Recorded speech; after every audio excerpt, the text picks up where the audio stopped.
Assalamualaikum warahmatullahi wabarakatuh. Anak-anakku yang Bu Ismah sayangi dan selalu Bu Ismah banggakan, bagaimana kabar kalian? Tentunya sehat-sehat, dan Bu Ismah harap kalian tetap semangat.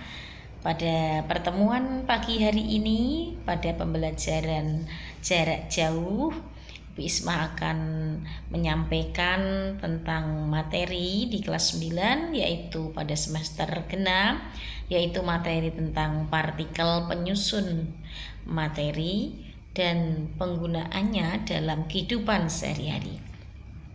Pada materi ini, bagian yang akan kita pelajari yaitu sifat dan kegunaan bahan serta pengaruhnya terhadap kesehatan.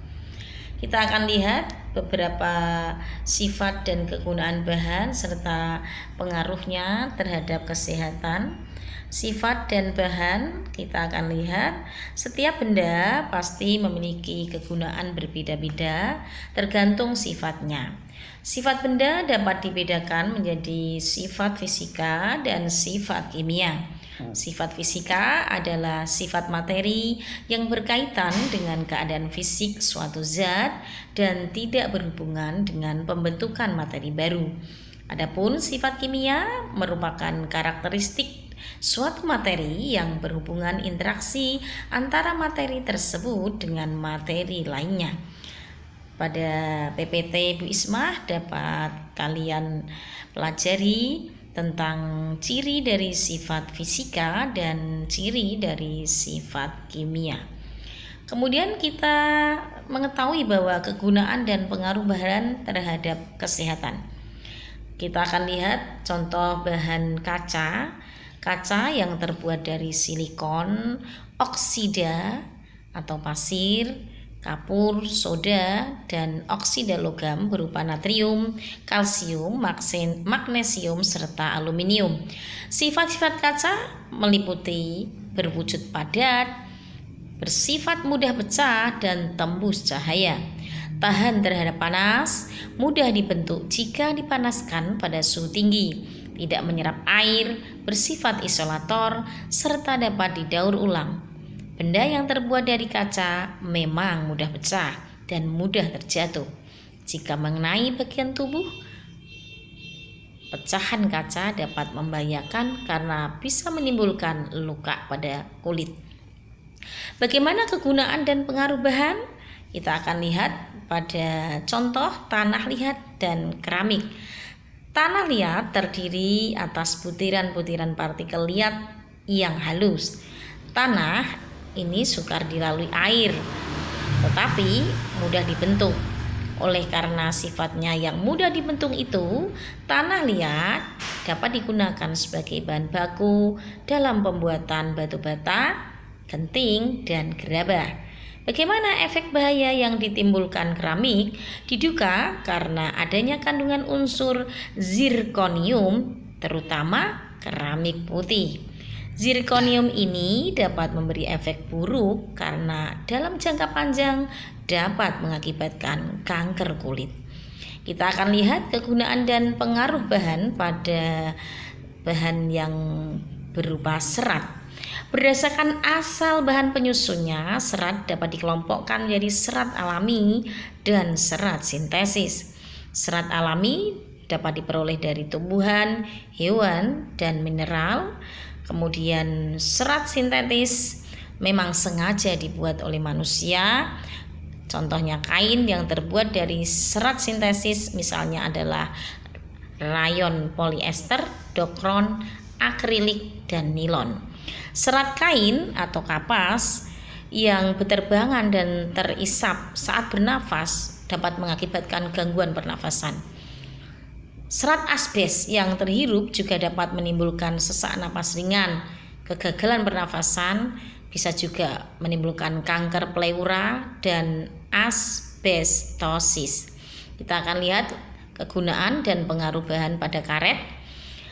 Pada karet ini memiliki daya lengket yang cukup tinggi terhadap bahan dan tidak mudah panas. Karet alam dimanfaatkan untuk membuat ban pesawat terbang dan ban mobil serta ban motor. Sedangkan karet sintesis yang dibuat dari minyak bumi, batu bara, dan gas alam, di mana karet sintesis memiliki kelebihan untuk beberapa keadaan, yaitu tahan terhadap berbagai zat kimia, harganya cukup stabil, serta pengiriman atau suplai karet sintetis jarang mengalami kesulitan. Karet yang dibakar di sembarang tempat dapat menimbulkan dampak negatif terhadap kesehatan seperti iritasi pada saluran pernafasan, gangguan fungsi paru-paru, dan sensitivitas indera penciuman. Kegunaan bahan dan pengaruhnya terhadap kesehatan, contoh pada kayu memiliki sifat keras dan kuat karena kayu tergolong zat padat. Pada proses penggergajian contohnya, debu kayu yang dihasilkan dapat mudah berterbangan dan masuk ke dalam tubuh melalui saluran pernafasan. Hal ini dapat mengakibatkan iritasi dan alergi saluran pernafasan. Selain itu, alergi kulit juga dapat timbul akibat debu kayu yang menempel di kulit secara terus-menerus. Kita akan lihat pada kegunaan dan pengaruh bahan pada kesehatan, yaitu plastik. Contohnya, plastik mempunyai sifat yang tidak mudah menyerap air, ringan, tidak mudah pecah, lentur, mudah dibentuk, tembus pandang, bersifat isolator, tidak tahan api, serta tahan karat. Beberapa bahan plastik dapat mengakibatkan dan dapat menghasilkan dioksin jika digunakan sebagai wadah makanan berlemak atau berminyak dalam keadaan panas. Dioksin sangat beracun bagi sel tubuh dan dapat mengakibatkan kanker.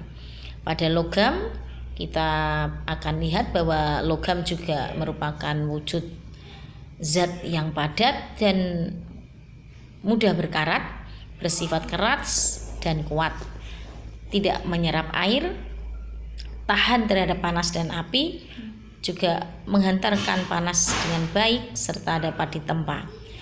Besi berkarat serta jarum suntik atau peniti yang tidak steril dapat mengandung bakteri Clostridium tetani yang menjadi sumber infeksi tetanus.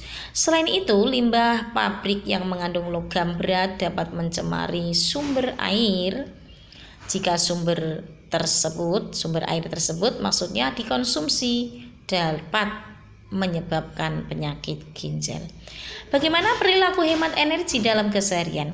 Kita akan lihat membudayakan bersepeda. Ini salah satu contoh untuk menghemat energi.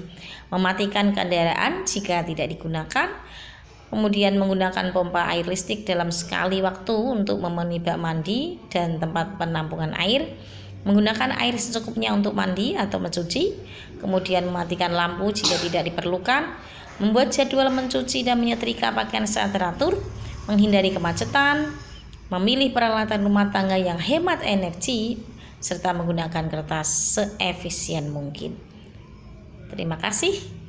Demikian yang dapat Ibu sampaikan pada materi di pagi hari ini. Jangan lupa untuk selalu belajar, untuk selalu bersemangat, dan tidak usah bepergian karena sesuai dengan anjuran pemerintah anak-anakku pada tanggal 6 sampai 7 Februari kalian diwajibkan untuk berdiam di rumah, menerima pembelajaran daring dari Bapak dan Ibu guru. Terima kasih, semoga bermanfaat. Sukses selalu, jaga terus kesehatan. Jangan lupa untuk memakai selalu masker dan selalu mencuci tangan dengan sabun dan hand sanitizer. Terima kasih. Wassalamualaikum warahmatullahi wabarakatuh.